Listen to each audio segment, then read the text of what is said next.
and welcome to Archive Thrifting, the show that openly refutes the claim that the more you spend, the more you save. Well, I gotta admit, I was starting to go a little stir-crazy during the last few episodes of the now past last season of Archive. And so when I finished working on the Branson episode, I decided to just take a day off and go out thrifting. And I hadn't planned on starting another Archive Thrifting episode, but I guess it was just God's little joke that I was finding stuff everywhere I went. So, of course, I whipped out my phone, and my would-be day off inadvertently became a new thrifting video. And let's get to it.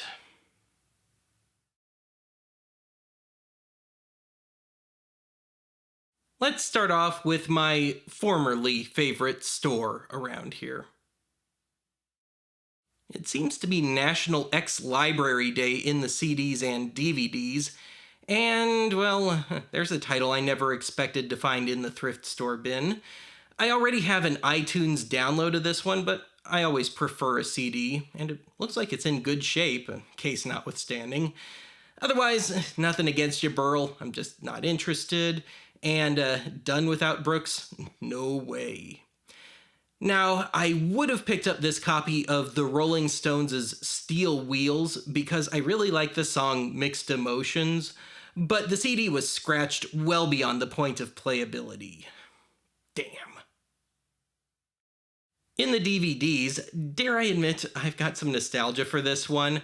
I still have the cassette of the album of that one, and my parents took me to see him on that tour in 1998. But of course, the real find here was this Wonder Years DVD. I used to watch this show way back when. And it's the first two seasons, which are my favorite, and at $2.50, that's a yes. Elsewhere in the store, I found this little stack of stray VHS and CDs, and I already have an early edition of the Bugs Bunny Roadrunner movie. Otherwise, Jurassic Park 3, not interested. Matchbox 20, definitely not interested. The Scorpions. Wind of Change is a good song that even Laser Karaoke hasn't managed to ruin for me. And it's in excellent condition. I'll buy that for $1.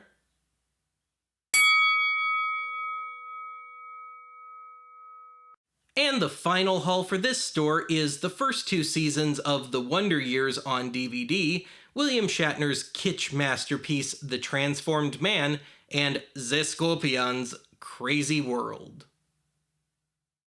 Next up, we hit what is usually my least favorite thrift store. Will today raise my appreciation of this store? Let's find out. Found a whole bunch of 8 tracks, including this late-night K-Tel commercial classic, and I'm pretty sure I've got all these songs in some way, shape, or form already. Then we've got Elton John's first album, and we've got AC/DC's Dirty Deeds Done Dirt Cheap, and I love this album, but this is one of those Warner Brothers death cartridges.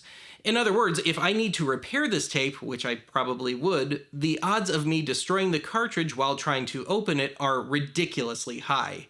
And between that and the trashed artwork, I think $4 is just too much for a probably losing proposition. Otherwise, the Eagles, another Warner Death cartridge, and I also noticed that one of the pressure pads is missing, so that's a partial repair there. And there were some good titles in here. I mean, stuff like Led Zeppelin 4, but another Warner Death cartridge. Only thing worse than those are the RCA riveted ones, where you get to drill the rivet out of the center of the cartridge. Now, let's see what else here. Van Halen, Warner Death cartridge, and Cheap Trick. Now, that one would be repairable, but I've got that one on CD already, and in my opinion, it's just a pretty weak album. It definitely doesn't stand up to their debut. And otherwise, that other Van Halen, another Death cartridge. And moving on here, we've got another Eagles album and another Warner Death cartridge. And this Creedence album appears to be repairable, and just check out those 3 holes in the back. But it would mean that I'd have to deface the artwork if I had to fix it. And I've actually already got 3 copies of this album, a CD, an LP, and an 8-track. But my 8-track doesn't play very well. Now, the rubber roller appears to be good on here. There's no black gunk stuck to my finger, and I'm not leaving any marks in the roller when I dig my nail into it.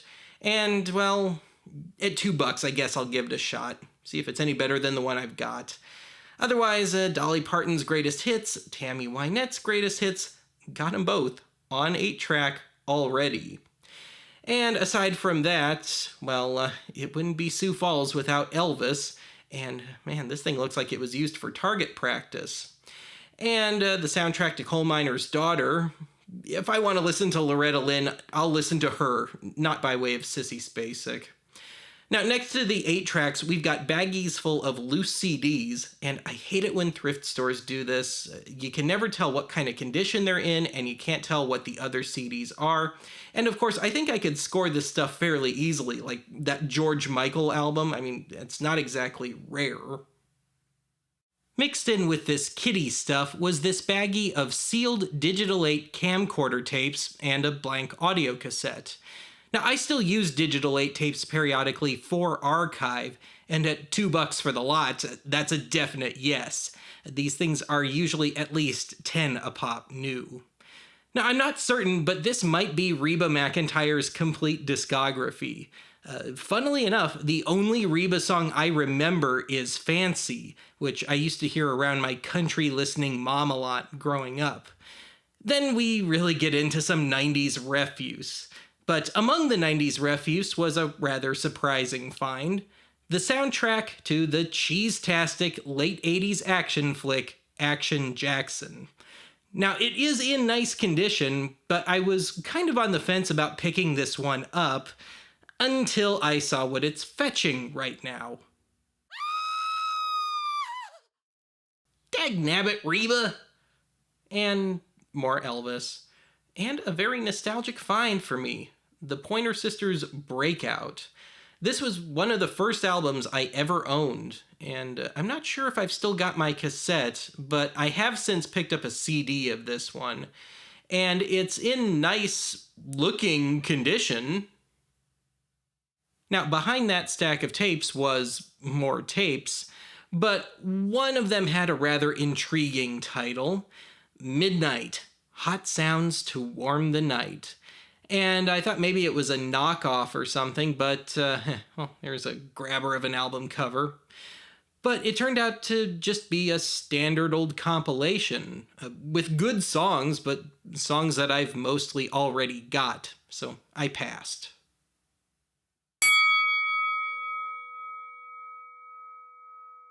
And the haul from this store is the Action Jackson soundtrack on CD, Creedence Clearwater Revival's classic Green River on 8-track, and my little baggie of blank camcorder and audio tapes. And on to the first of 2 Goodwills. Well, I think they got some new CDs in. And right out of the gate, we've got the first of many reunion albums from the group America. And had this been one of their 70s or 80s albums, I'd probably have picked it up. But yeah, I passed. Already got this particular issue of this Huey Lewis and the News album. Mindy McCready, Don't Care, and Mystery Disc. Ugh, it should have stayed a mystery. Oh God, John Mayer. Kill it! Kill it! Kill it! Kill it! Kill it! More John Mayer! Kill it! Kill it! Kill it! Anyway, I found a couple of 8-tracks that I don't care about, and I only like Slim Whitman when he's in the soundtrack of a science fiction parody. Otherwise, I've never seen one quite like this in the wild before. Someone recorded over a commercially released tape and did a nice job. And I'm assuming Mystery Girl is the Roy Orbison album. And otherwise, well, we've got one of Andy Griffith's bazillion gospel albums. Now, I did find a small stack of archive candidates, this ancient Memorex tape, which probably is just Helen Reddy dubs.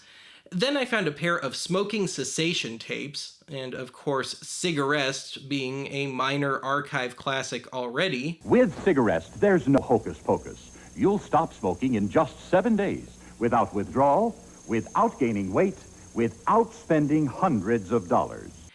And the second tape is a much older one from the American Lung Association, and I'm going to go out on a limb here and guess that the original owner is no longer with us. Now this looked promising. This is Polynesia, which, of course, was empty. Then we've got one of those classical music relaxation tapes, not interested, and my dad used to have some of these tapes, 20 Greatest Hits, and I've still got the 1962 volume, but I've got most of those songs already. Now here's a couple of karaoke tapes, both of some mid-80s vintage Amy Grant tunes, and I've got a few of these already. Now, this Gordon Lightfoot compilation got botched when it came out on CD. 2 songs were cut out completely, and I would have picked it up for the missing songs, but of course, the tape was missing. Oh well, and behind it, well, hey, it's the missing Polynesian tape, and it looks like it's in pretty good shape, so I guess I will be getting that one after all. And if I ever move it out of the way... Come on, Ben. There we go. We've got one of a few variations of the K-Tel Goofy Greats compilation, novelty songs, and I've got an older 8-track variant of this one with different songs, mostly different, and got most of those songs already, so whatever. And some stuff I don't care about, but hey, nice bread pan. And more John Mayer, kill it! One more cassette, and it's another re-recorded tape. I'm assuming Ears to Listen is the old Bible on Tape series. And the worst part is, they taped over some pretty decent stuff here, if you can read it through the Sharpie. Bastard.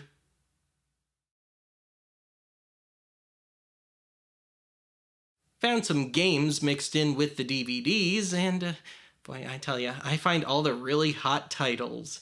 I love puppies. I guess if I had a Nintendo DS, I might pick it up to see just how sickeningly cute it is, but yeah, no. Otherwise, we've got a CD-ROM cleaner mixed in, which is just another CD cleaning device, which must have come out just as CD-ROMs were taking off.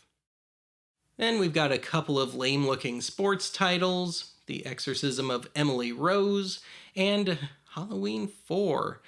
Now, I've already got this particular issue of this DVD, and I also have copies of this movie on Laserdisc and VHS, so I think I'll just leave that for someone else to discover. Now, this looks like a true archivism. The Deep Video Demo, which appears to be a demo reel of TV commercials, mainly for radio stations, none from around here though. And this comes from In-House, which is based out of Nashville, Tennessee. And as you'll see here when I open the case, it came complete with the business card of the company representative that was trying to hawk this thing, and presumably unsuccessfully.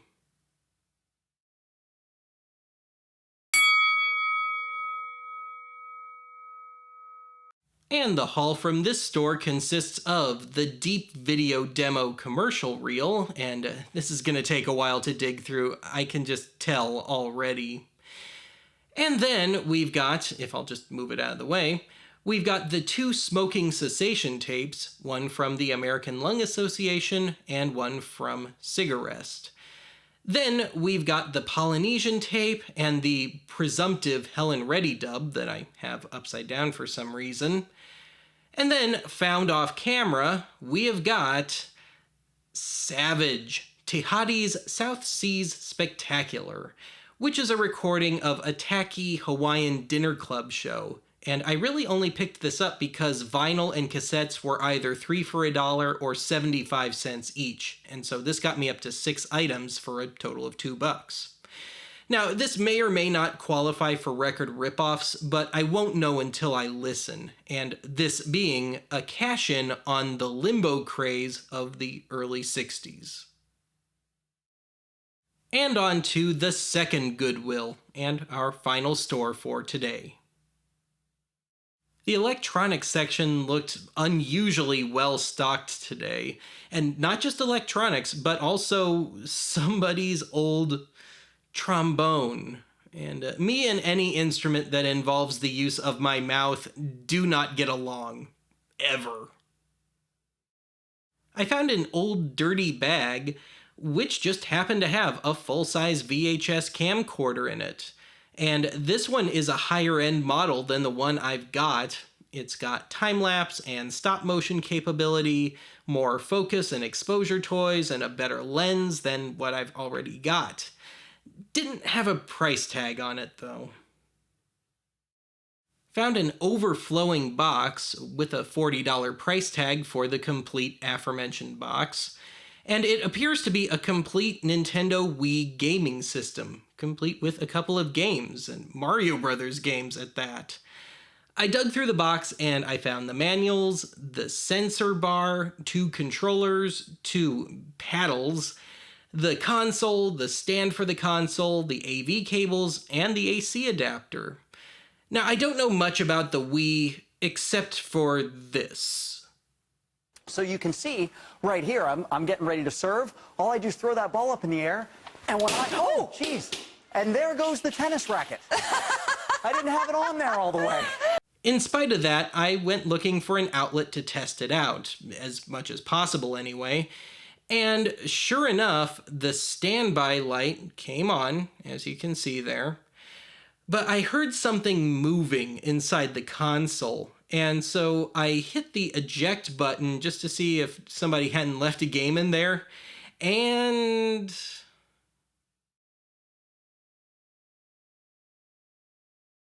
yup, someone left a game in there, Lord knows how long ago. Seems to work, though.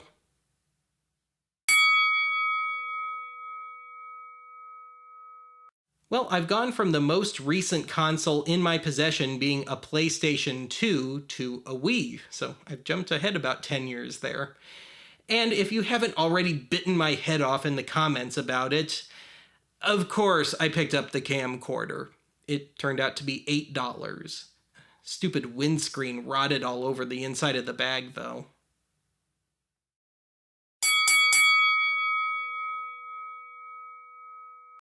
And the final haul for this episode is the Nintendo Wii system with 3 included games, as it turned out. And yes, it works just fine. Wasn't too impressed by Super Paper Mario, though. I think I was expecting a traditional platformer and not Leisure Suit Larry for kids. Anyway, I got an RCA CC310 VHS camcorder, which works, except for the fact that it likes to eat tapes. As such, it is now residing in the for repair pile. Then I got CDs from The Scorpions, William Shatner, and the Action Jackson soundtrack. I got an 8-track of Creedence Clearwater Revival's Green River. Then I got the first 2 seasons of The Wonder Years on DVD. I got 4 random cassette candidates. I got 2 vinyl candidates, one of which may or may not qualify for record ripoffs. I got the demo reel DVD, and lastly, I got the 2 new digital 8 tapes and a blank audio cassette. And the total for this episode came out to about $68. 51 and change of which was for the Wii and the camcorder. Otherwise, that's it for today, and I'll see you again soon.